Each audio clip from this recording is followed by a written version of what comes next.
ladies, it's Karen, and I have a completed project to share.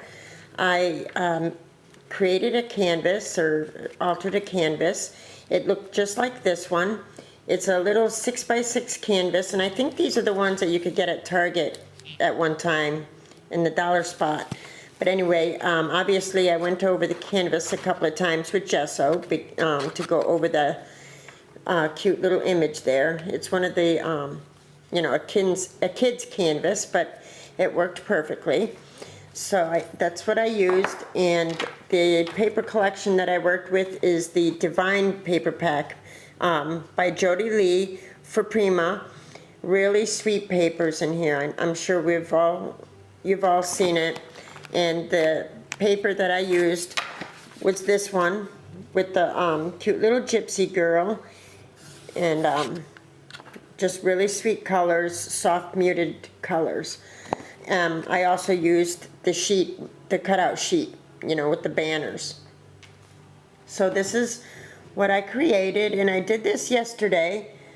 I had my friends Becky and Lucy over for some crafty, you know, creative time, and just to visit. And I started this canvas because Lucy had wanted me to demonstrate the modeling paste and how I use gesso and everything.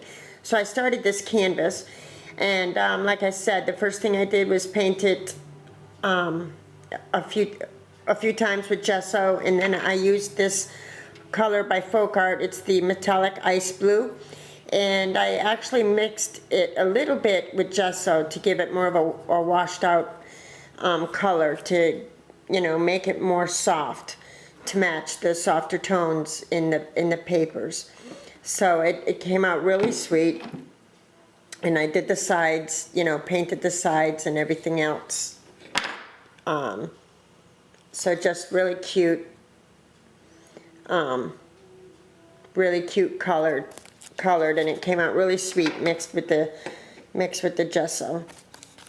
So I did that, and then I took my paper. Let's see if I can't get this back on here so it sits even. Oops, sorry. So then I took my paper and I tore it. I fussy cut the gypsy, and then I tore a section of the paper, and I went over the edges with the Vintage Photo Distress ink, and I applied the paper using my Mod Podge to the canvas.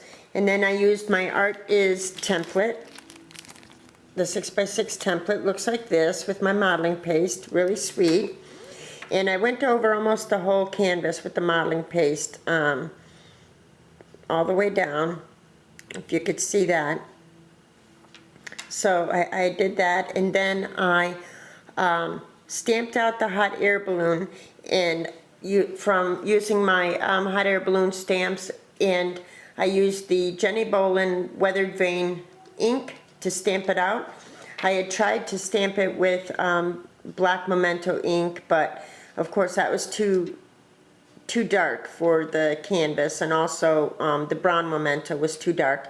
So I went with the Weathered Vein Colors ink by Jenny Bolin, and it just worked perfectly. So then I fussy cut the image. I used this lace here, and I don't have a piece to show you, but this was actually a piece of crocheted scalloped lace, and I just cut the scallops apart and kind of draped it over the hot air balloon like that. Then I took this really pretty trim and adhered that, and then these tiny halfback pearls are from Roxy.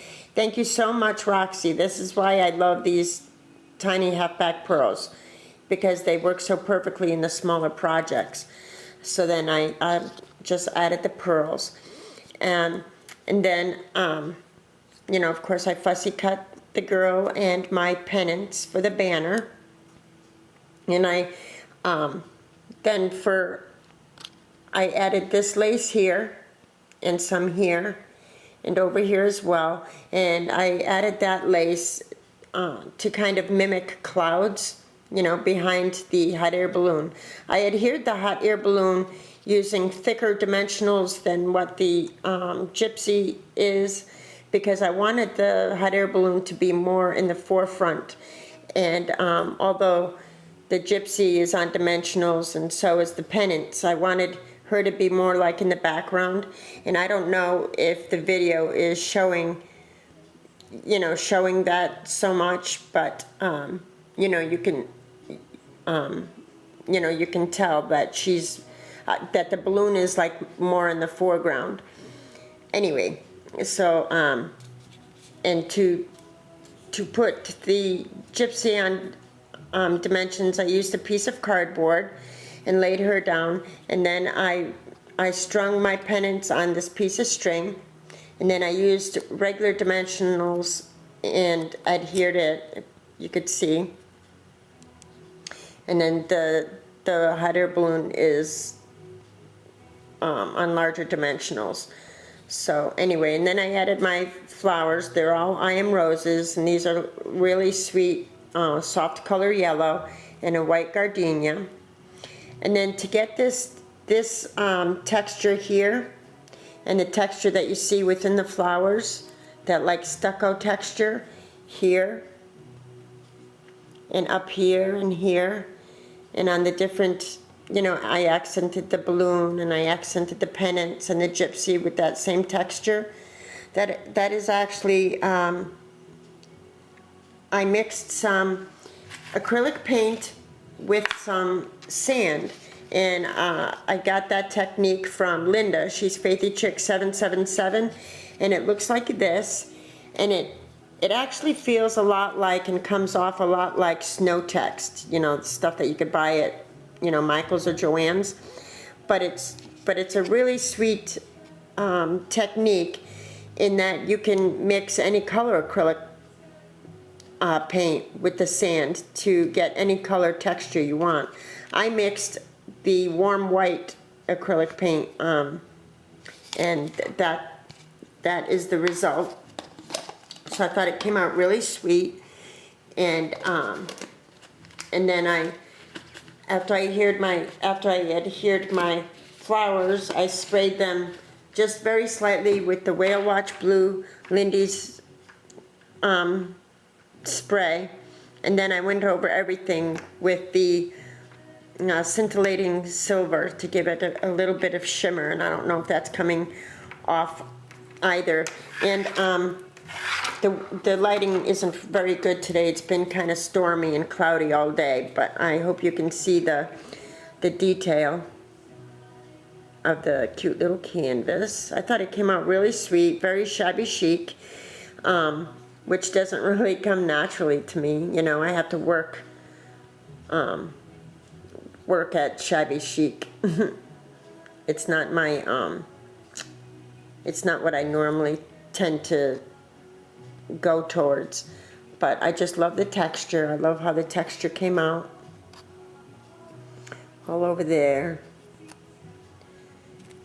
And then I added a little bit of bling, Recollections bling. So that's my sweet little canvas.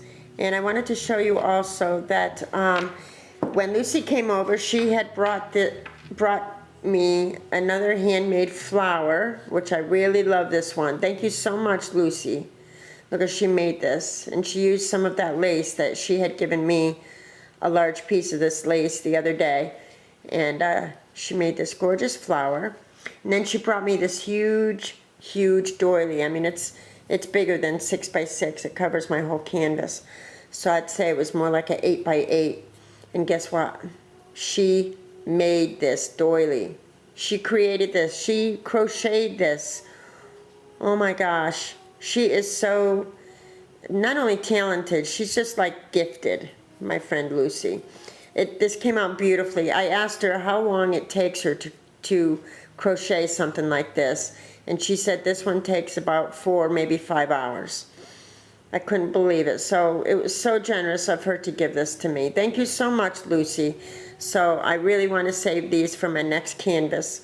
I have an idea for another canvas, and I want to include these pieces. So So yes, this is my Shabby Chic canvas. I thought it came out super cute. If you have any questions about the techniques that I use, just leave them in a comment below, and I will get back to you. And thanks so much for watching. I appreciate it. Bye-bye now.